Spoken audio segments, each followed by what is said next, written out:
E a mensagem nesta noite foi totalmente baseada e inspirada no tema que a igreja escolheu para as suas festividades, para o seu aniversário de 10 anos, que é Igreja Vigiai. Igreja Vigiai. Porque não sabei o dia nem a hora em que virá o noivo. Esse foi o tema que esta igreja escolheu. E meu objetivo aqui nesta noite, como pregador da palavra do Senhor, é tão somente motivar você, meu irmão, você, minha irmã, que está aqui, a continuar sendo vigilante na palavra do Senhor. E se você, por algum motivo, em algum momento, não é vigilante, não tem o hábito de vigiar, nesta noite, eu creio que o Espírito Santo vai tocar em seu coração e vai te motivar a uma transformação de postura e vai te confrontar para que você comece a ser vigilante. Porque quando nós nos afastamos da palavra de Deus, quando nós nos afastamos da presença de Deus e, por consequência, nos afastamos da igreja, 100% das vezes é por falta de vigilância. E o grito e o brado que esta igreja dá nesta noite, ou neste final de semana de festividades, é: igreja, vigiai.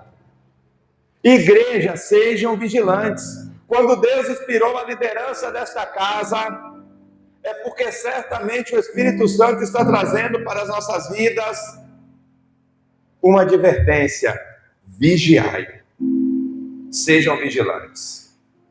Há alguns anos atrás, fomos confrontados com a realidade do Covid. E nós podemos aprender muitas coisas. Por quê? Porque nós podemos presenciar e ver bancos vazios, igrejas vazias, fechadas. E nós gostamos tanto, meus irmãos, de ver o templo cheio, de ver os bancos completos, de ver pessoas saindo pelas portas, de tão cheio que está a igreja. E nós fazemos investimento em som, e nós fazemos investimento em instrumentos, e nós fazemos investimento em cadeiras confortáveis, estrutura em geral. Mas quais são os planos de Deus para a nossa vida? Qual é a vontade de Deus para a nossa vida? Vigiai. O nosso Deus, Ele é um Deus de graça, Ele é um Deus que salva. O nosso Deus, Ele é um Deus que Ele inocenta o injusto, que traz a salvação para a vida daqueles que não a merecem. E através disso Ele manifesta a sua graça e o seu amor. Deus, Ele revela o seu perdão, Ele revela a sua justiça, Ele revela o seu juízo para cada um de nós. Mas Deus também, Ele traz uma advertência. Mateus capítulo de número 25, versículo de número 13, vai dizer: portanto, vigiem, porque vocês não sabem nem a hora e nem o dia. Deus convida o homem para o plano da salvação.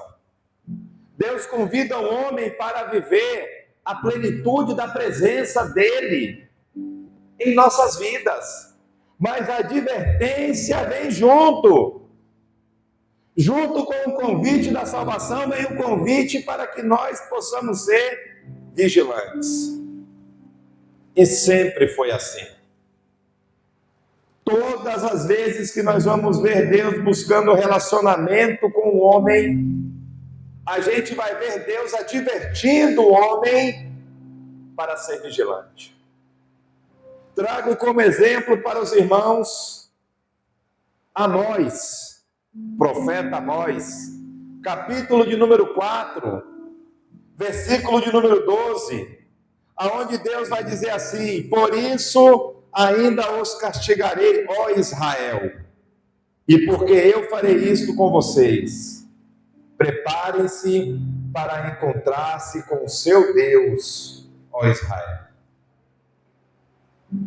Deus está dizendo através do profeta Amós que o povo precisa estar preparado, porque ele vai descer e vai ter um encontro com o povo. E nós ainda temos uma promessa semelhante a essa sobre as nossas vidas, sobre a igreja do Senhor nos dias de hoje, porque a promessa e o que nós tanto esperamos e o que nós tanto aguardamos é que Jesus vai voltar, para que nós como igreja tenhamos um encontro com Ele. Então observe, meus irmãos, que a palavra que Amós está trazendo, a advertência que Amós está trazendo não fala de arrebatamento, não fala de profecias, mas fala sim sobre o juízo de Deus sobre a vida daquele povo.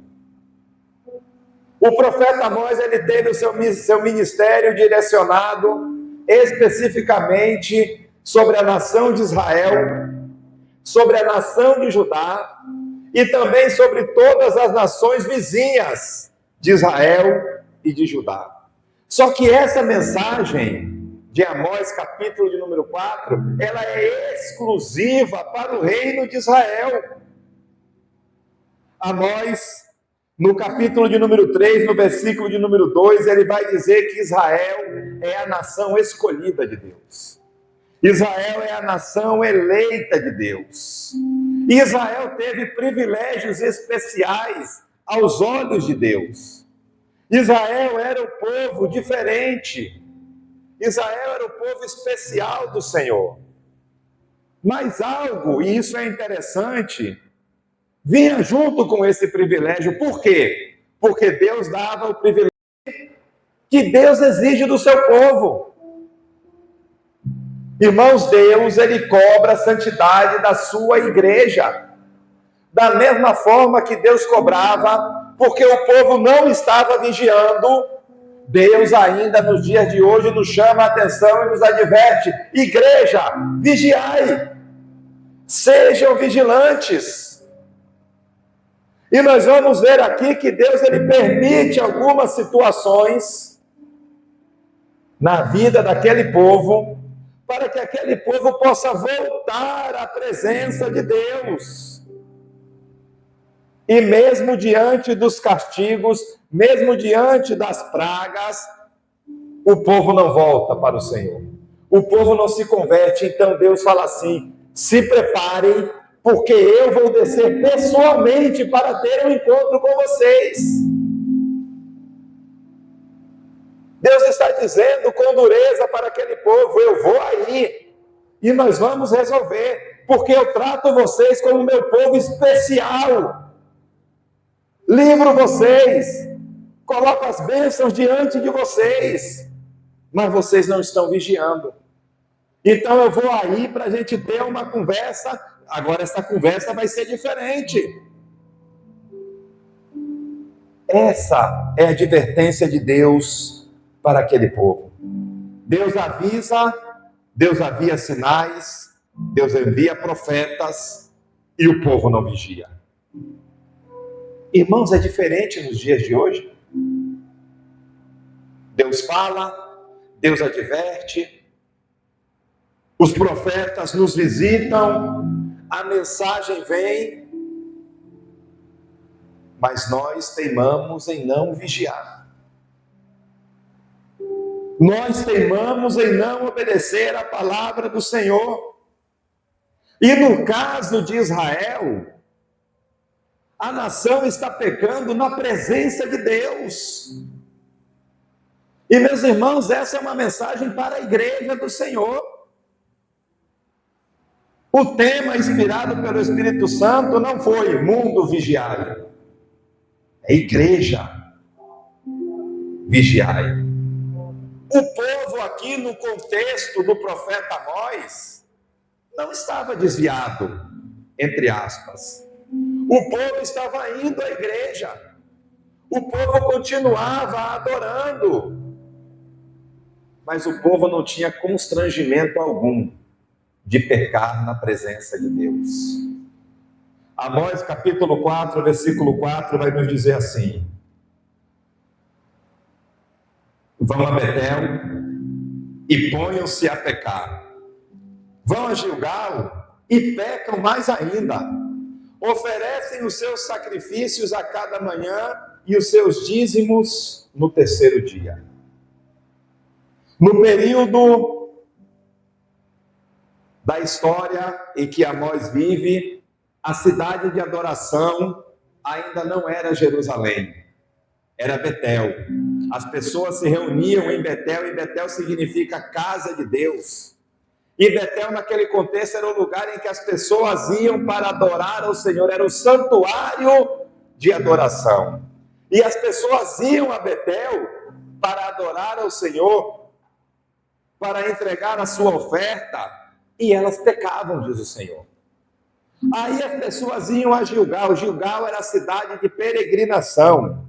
O povo ia a Gilgal para se lembrar das vitórias de Deus, de todos os benefícios que Deus havia feito para com aquele povo. E a palavra do Senhor fala que lá em Gilgal era pior do que em Betel.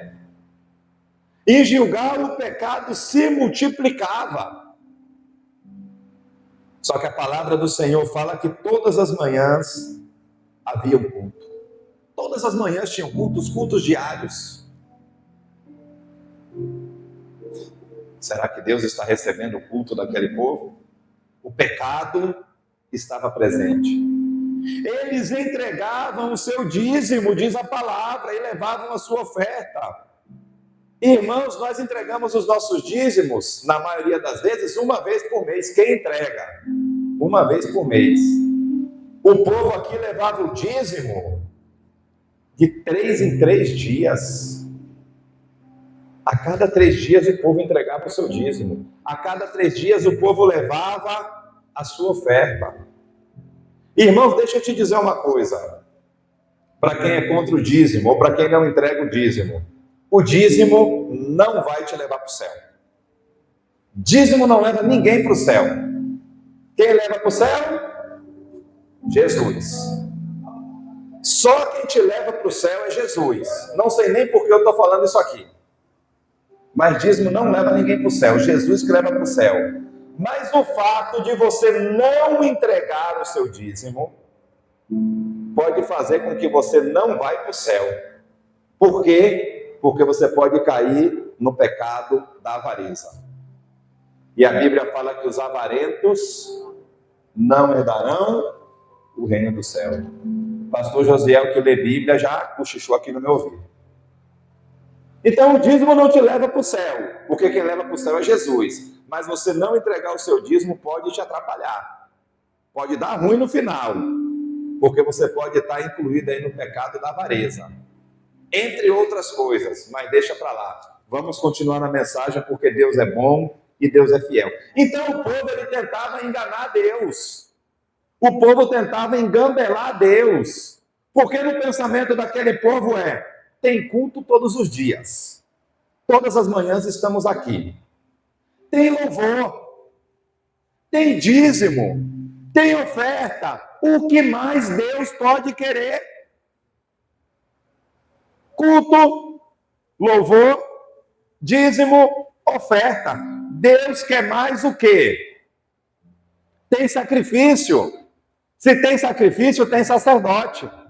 Se tem sacrifício, tem pastor na casa. Se tem sacrifício, tem profeta na casa.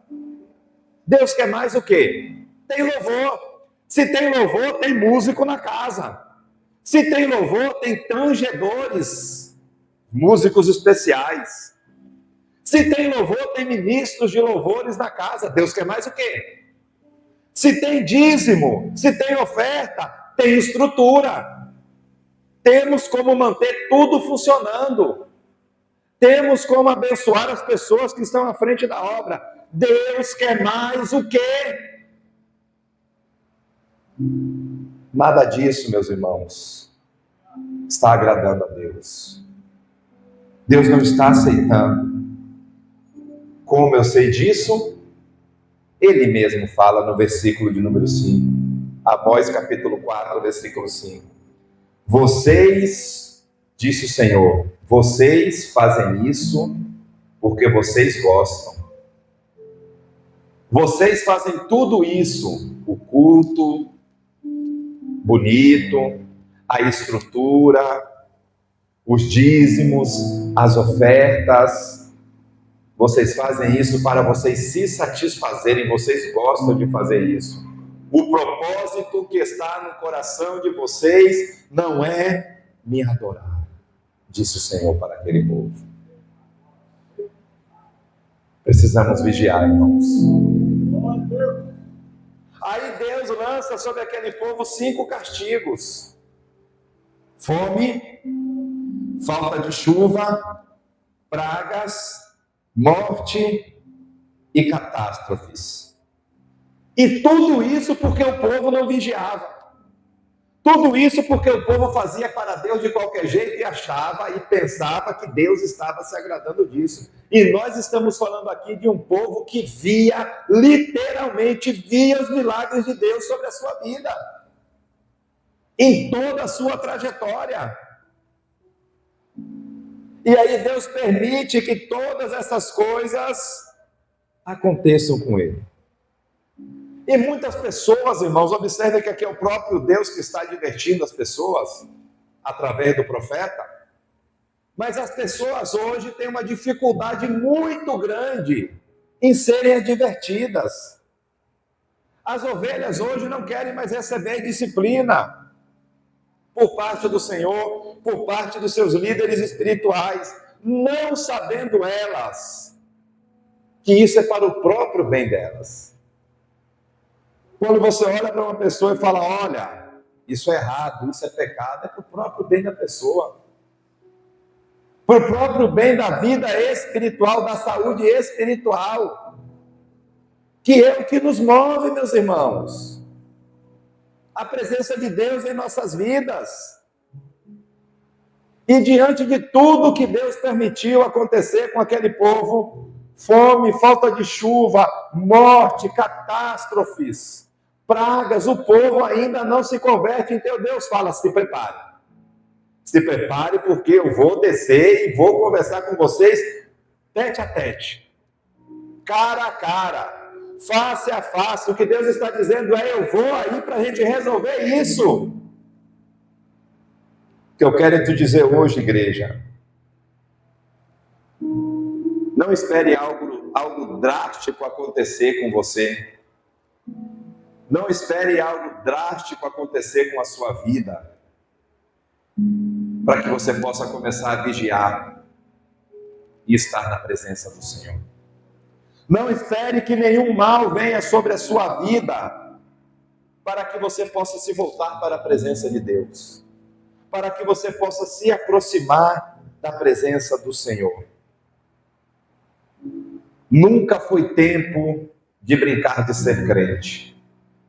Nunca foi tempo de brincar de ser crente. Mas hoje, para as nossas vidas, e nós estamos falando aqui com a igreja aqui hoje, não é tempo de brincar de ser crente.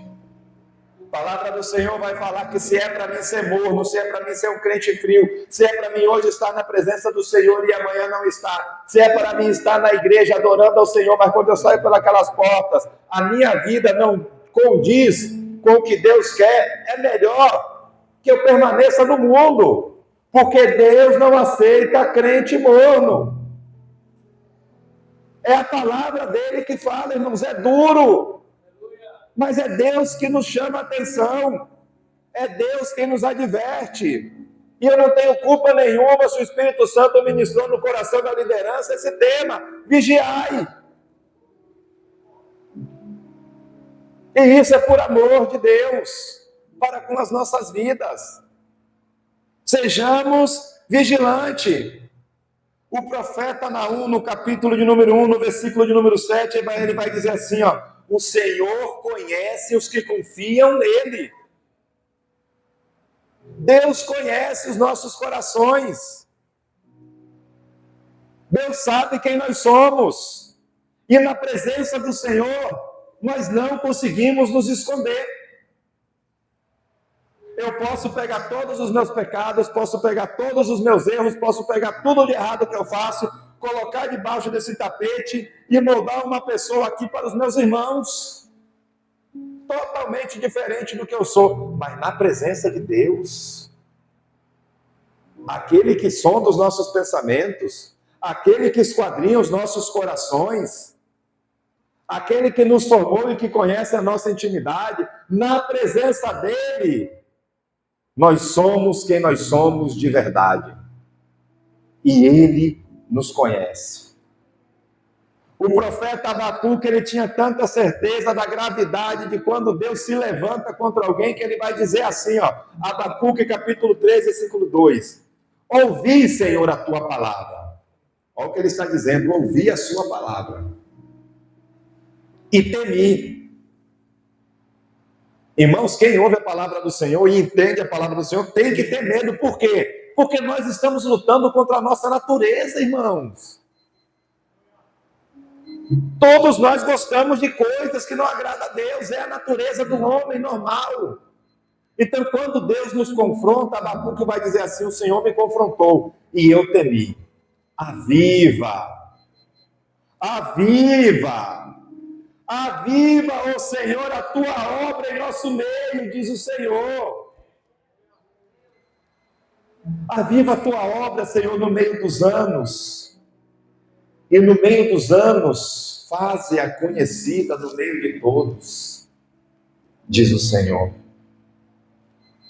Aí ele vai falar algo interessante, o profeta. Na tua ira, se lembre da sua misericórdia.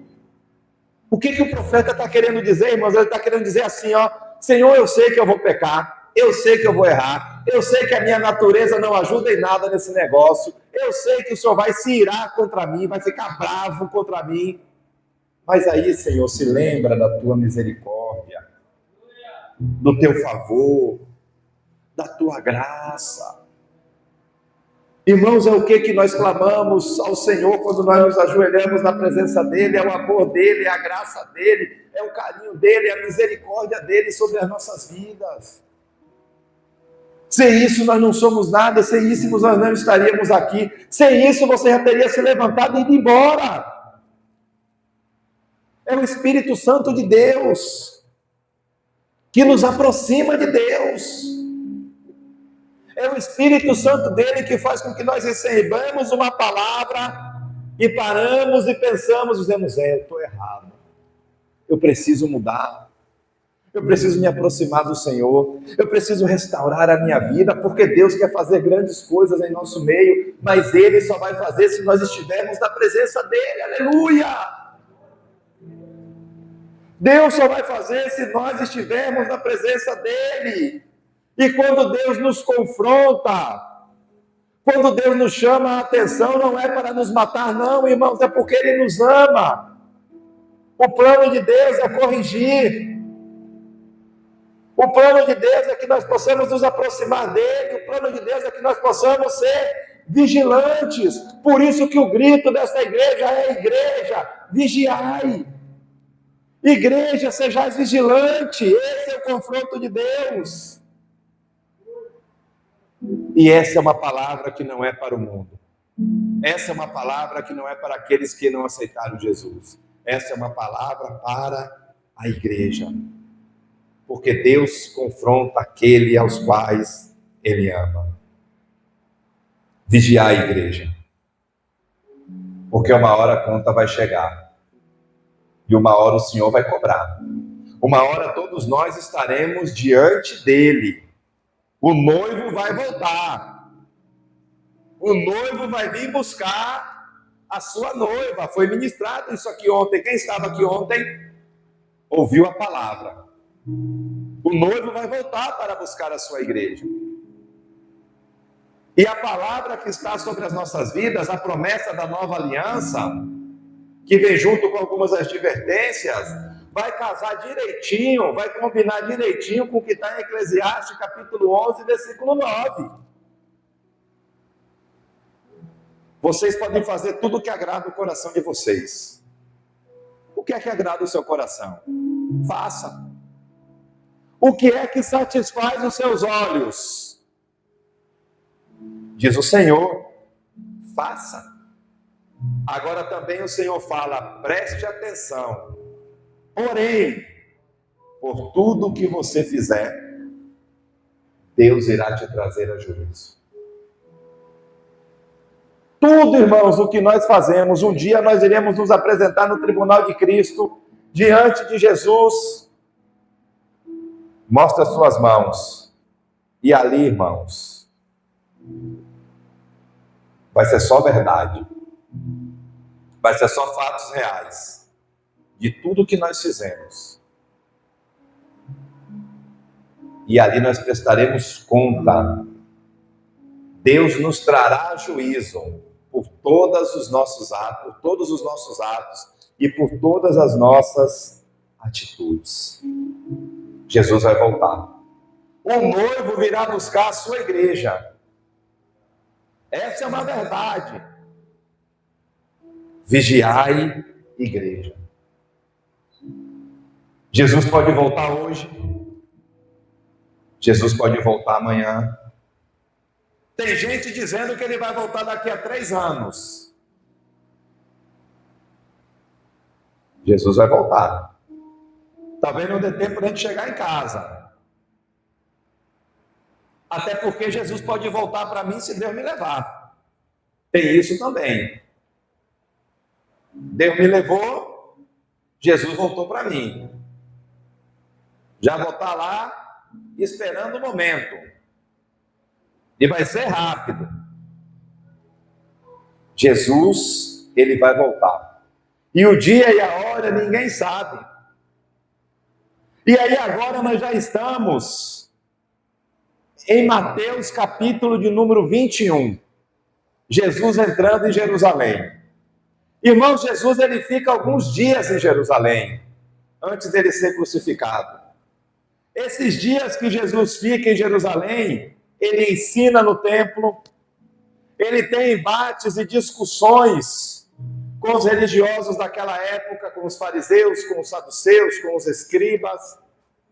O ensinamento de Jesus, que já trouxe ciúme para aquelas pessoas, e aquelas pessoas agora já querem matar, já estão decididas a matar Jesus.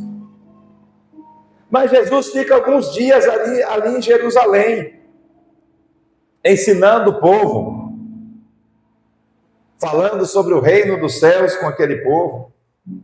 E em Mateus capítulo de número 24, a partir do versículo de número 3, a palavra vai dizer que Jesus está sentado no Monte das Oliveiras. E os seus discípulos se aproximaram dele, se dirigiram a ele e perguntaram. E aí Jesus continua ensinando os seus discípulos. E Jesus ele deixa bem claro que a volta dele não é do conhecimento de ninguém, nem dele próprio, porque Jesus está falando ali como homem, Jesus não está falando como Deus. A palavra do Senhor fala que ele se esvazia de toda a sua glória, ele se esvazia de todo o seu poder, ele se faz menor do que os anjos, porque na verdade ele se faz homem, e ele vem para a terra. Então toda a obra de Jesus, tudo que Jesus fez, todos os seus milagres, foi movido pelo poder do Espírito Santo. Por isso que Jesus ora: Pai, eu te agradeço, eu te peço, faz isso, cura, abre os olhos, traz à vida quem morreu. E aí Jesus nos ensina que pelo poder do Espírito Santo, todas as coisas são feitas. Jesus não está na terra como Deus. Por isso que Jesus fala: eu não sei, eu sou homem como vocês, só o meu Pai que está no céu. Eu abri mão do meu poder, eu abri mão da minha divindade, disse Jesus, para estar aqui, para salvar vocês. Então eu não sei quando eu vou voltar, só o Pai que sabe, só o divino que sabe. E aí Jesus vem trabalhando isso com seus discípulos. E aí, meus irmãos, em Mateus 25, o texto proposto aqui pela igreja, a parábola das 10 virgens. E Jesus ali vai falar na linguagem daquele povo, Jesus vai falar de uma forma que aquele povo entendia que nós precisamos guardar a nossa fé. E que nós precisamos ser vigilantes. E que nós precisamos vigiar, porque a qualquer momento ele pode voltar. E como vai estar o fogo do Espírito Santo nas nossas vidas? Se Jesus voltar agora, como está a minha vida agora, nesse momento? Cheio de ressentimento, cheio de mágoa, cheio de dúvida, brigado com meu irmão, odiando meus irmãos, não sabendo se vou ou se fico, com um pé no mundo e um pé na igreja. Como está a minha vida? Ou eu estou alicerçado na palavra do Senhor? E observe que na parábola aqui, as pessoas que não estão preparadas, as pessoas que não vigiaram, as mulheres que não vigiaram, elas vão pedir ajuda. Mas, meus irmãos, chega um momento que pedir ajuda é tarde demais. Já foi, ele já chegou, ele já voltou, e agora não é mais hora de pedir ajuda, agora é hora de prestar contas. Hoje, nós temos um advogado fiel e justo, Jesus Cristo, que se esvaziou do seu poder, que veio à terra, que entregou a sua vida pela sua igreja, e que está no céu sendo o nosso advogado junto ao Pai. E para não nos deixar órfãos, ele envia o seu Espírito Santo, assim fala ele. No livro de João. Eu vou, mas vocês não vão ficar sozinhos, fique tranquila, pois o Consolador, o Espírito Santo, o qual o Pai enviará em meu nome, esse vai fazer a obra na vida de vocês. Então a presença de Deus está nas nossas vidas através do Espírito Santo dele. E ele está lá em cima. Quando Deus olha e fala assim, eu vou matar. Jesus fala, não mata não, porque eu morri por ele, meu sangue está sobre a vida dele. Eu vou descer e vou me encontrar com você. Jesus fala, não, é nosso advogado. Não, pai, não vai não, eu morri por ele. E aí o Espírito Santo, que a Bíblia fala que nós não sabemos nem orar, é o Espírito Santo que intercede por nós, com gemidos inexprimíveis. Senti sua falta ontem, viu? Acho que é porque eu gosto de tu, então. A Bíblia fala que nós não sabemos nem como orar, então o Espírito Santo intercede junto ao Pai, com gemidos inexprimíveis. Pai, tenha misericórdia. É homem, a carne dele, a natureza dele é pecaminosa. Aí Deus fala, tá bom. O sangue de Jesus está sobre a vida dele, tá. Tá bom. É mais ou menos assim, irmãos, e isso é uma guerra, isso é uma luta espiritual. E nós ministramos lá na igreja acerca de Jó, e toda aquela dinâmica e todo aquele contexto do livro de Jó, a gente vai ver que o diabo é um acusador. O diabo está ali acusando. Irmãos, se Deus dá testemunho de Jó, que Jó era um homem íntegro, um homem honesto, um homem temente a Deus e um homem que se desviava do mal, Deus está dizendo isso, irmãos. Está vendo aquele homem ali, ele é temente, ele é íntegro, ele teme a Deus, ele se desvia do mal, e o diabo acusou, irmãos. Imagine a pessoa que anda no pecado, o que Deus não faz. Está vendo ali, Senhor? E aí nós damos legalidade. E o mundo espiritual é uma guerra, irmãos. O mundo espiritual é uma luta. Vigie. Não dê legalidade para o inimigo. Guarde o seu casamento. Guarde o seu relacionamento familiar na presença de Deus. O diabo quer acabar com a sua família. O diabo quer destruir a sua família e tu está caindo nessa. E sabe por que o diabo quer acabar com a sua família? Porque ele sabe que se ele acabar com a sua família, isso vai afetar a igreja. Vai para dentro da igreja. Então guarda a sua família. Não permita que o diabo entre para destruir a sua família. Não permita que o diabo entre para destruir o seu casamento. Vigie. Não pense que eu vou sair de casa e vou dizer assim, eu vou trair a minha esposa hoje. É assim? Não é assim. Eu vejo uma menina bonita, aí eu olho.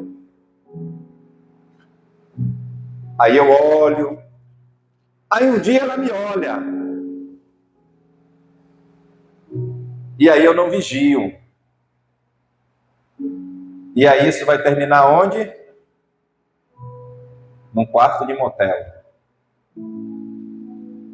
Porque eu não vigiei.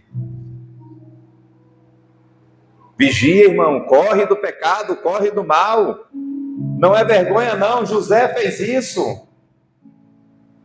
Correu. Fugiu do que era errado. Se desviou. Homem que se desvia do mal. O pecado está ali, ó. Agora é agradável aos olhos. É bom ver. Aí eu não vigio, eu começo a imaginar. Aí para acontecer de fato, é só o inimigo criar a oportunidade, aí ele acaba com o seu casamento, acaba com a sua família, acaba com seus filhos, vai repercutir na igreja, acaba com a igreja, aí vai precisar, e tem casos, situações que é anos para a igreja se recuperar. Acaba com tudo, porque eu não vigiei, porque eu não cuidei, porque eu não zelei. Vigie, porque quando nós não vigiamos, a gente vai ter que fazer algo que é mais difícil do que vigiar, que é perdoar. Perdoar não é mais difícil do que vigiar? Então, quando eu não vigio, eu vou ter que me submeter a algo que é mais difícil, que é perdoar. Mas o Espírito Santo também te ajuda nessa aí, viu?